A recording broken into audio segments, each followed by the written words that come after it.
tap dance to work? What's the secret of that? You find your passion. You find your passion. I was very, very lucky to find it, when I was 7 or 8 years old, and fortunately, my children have found their passion. One son loves farming like nothing else. One son loves music like everything else, and all three of them love philanthropy and what they get to do. You're lucky in life when you find it, and you can't guarantee you're going to find it in your first job out. But I always tell the college students that come out, I say, take the job that you would take if you were independently wealthy. You're going to do well at it.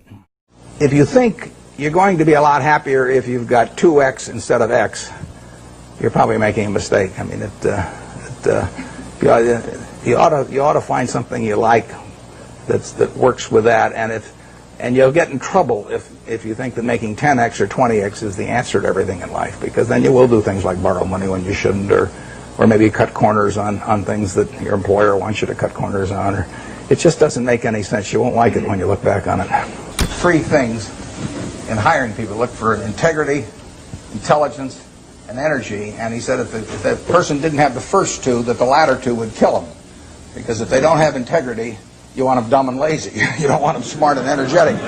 It never bothered me if people disagreed with what I thought, as long as I felt I knew the facts. I mean, there's a whole bunch of things I don't know a thing about. I just stay away from those. So I stay within what I call my circle of competence.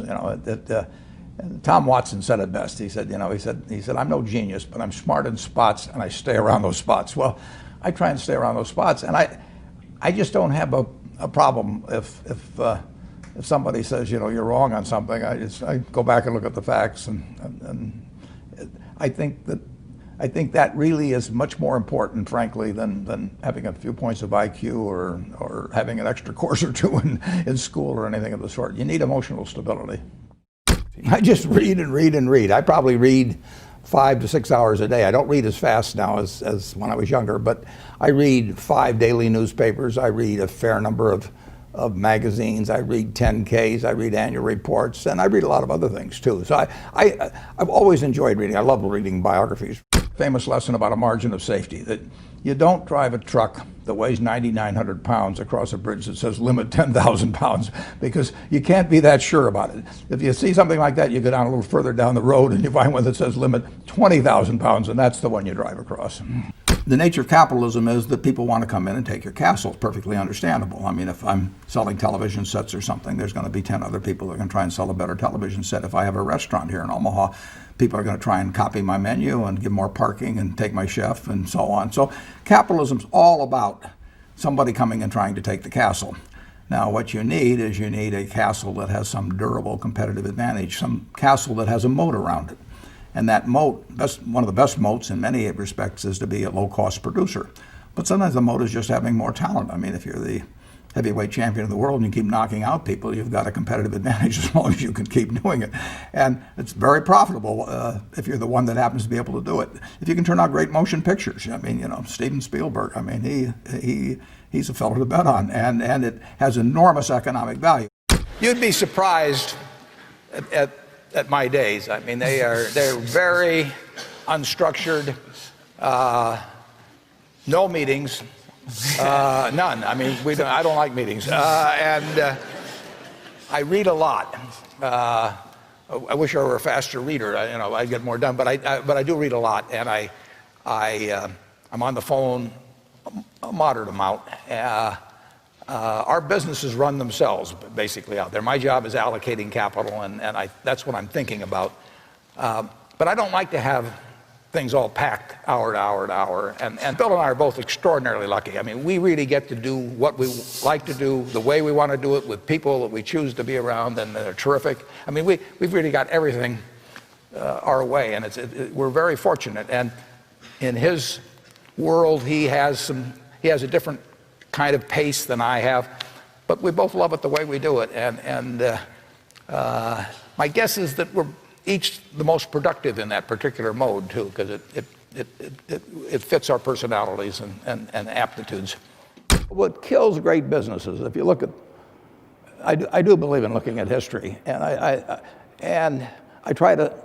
like to study failure, actually. And my partner says all I want to know is where I'll die, so I'll never go there. And we want to see what has caused businesses to go bad. And the biggest thing that kills them is complacency. I mean, you want a restlessness, a feeling that, you know, that somebody's always after you, but you're going to stay ahead of them.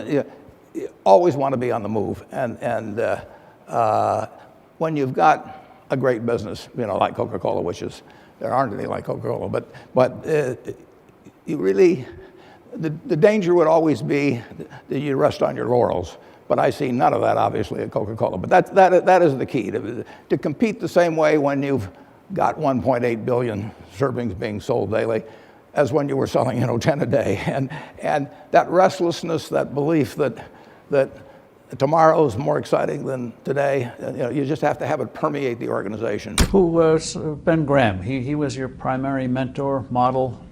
He was a wonderful man, and he was my professor at Columbia. I read his book when I was 19 at the University of Nebraska, and I'd started investing when I was 11, and I started reading about it when I was like 7. So I'd gone through I read every book in the Omaha Public Library that there was on, by the time I was 12, on investing and stock market. And I had a lot of fun, but I never really found out, I never got grounded in anything. And it was entertaining, but it wasn't going to be profitable. And then I read Graham's book, The Intelligent Investor, when I was at the University of Nebraska. And that just opened the whole thing up to me. Yeah, and I named my oldest son is named Howard after my dad, Graham Buffett, and he was a marvelous man. Never expected anything from me in return. Ben Graham, in his low teens, looked around and he looked at the people he admired, and he said, you know, I want to be admired, so why don't I just behave like them? And he found there was nothing impossible about behaving like them. And similarly, he did the same thing on the reverse side in terms of getting rid of those qualities. You have given a lot of fabulous advice, but what's the best advice that you've ever received?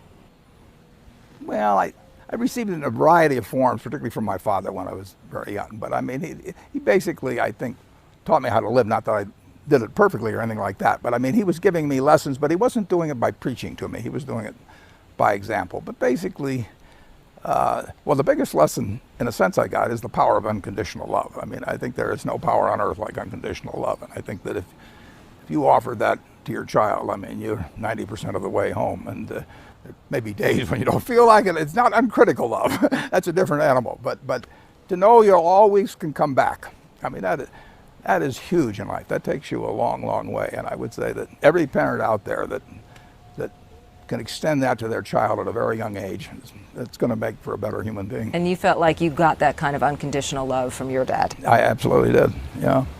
That is a power.